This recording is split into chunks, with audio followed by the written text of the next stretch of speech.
In this video, I'm going to walk you through how to play the box by Roddy Ricch.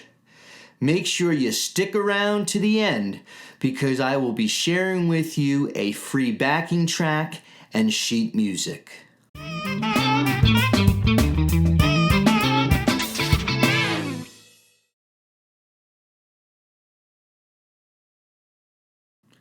Hey YouTube, Dr. G here from Dr. Grenner's MusicAcademy.com. If you like this sort of content, be sure to drop me one of these and make sure you subscribe to the channel.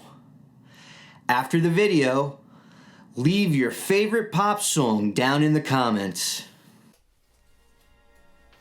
Learning to play Roddy Ricch's The Box by ear on any instrument is really not as difficult as you may think. In this video, I'm going to help you out by getting you started out with the first note and the key. The box is in the key of concert B flat minor. So for those of you who play C instruments, you're going to be in B flat minor. Your B flat instrument, you're going to be in C minor. For E flat instruments, G minor. And for F instruments, F minor.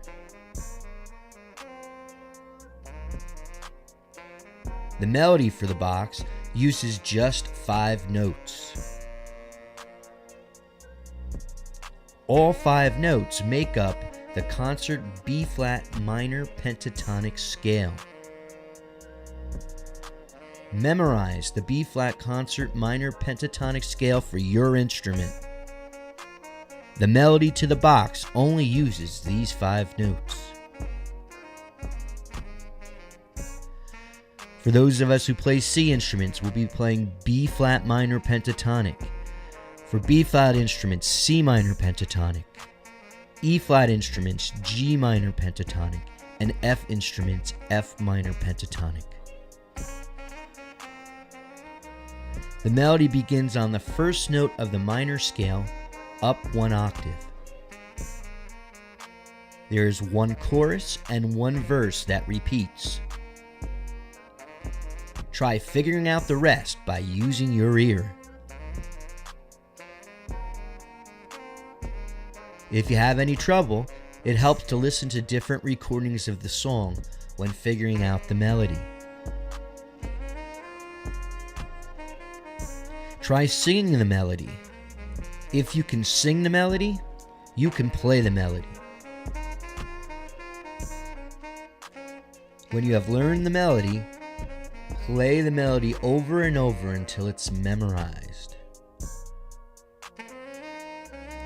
And once you're comfortable with the melody, you're ready to play the melody over a backing track. Try playing the melody in your own personal style. Go back and practice the minor pentatonic scale over the full range of your instrument. Play the scale until you can hear what notes come next. Practice the scale along with the backing track. Once you're comfortable with the scale, you're ready to try to improvise. Here are some tips. Only use the notes from the minor pentatonic scale. Start out with a few notes. Play with conviction.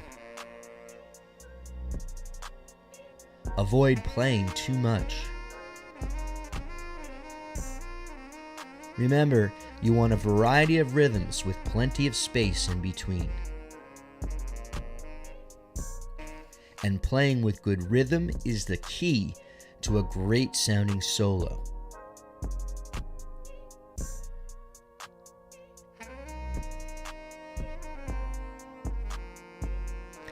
As promised, in the description below, find the link to the practice track. I hope I've given you something to keep you busy for a while. If you like this sort of content, don't forget to like, comment, and subscribe.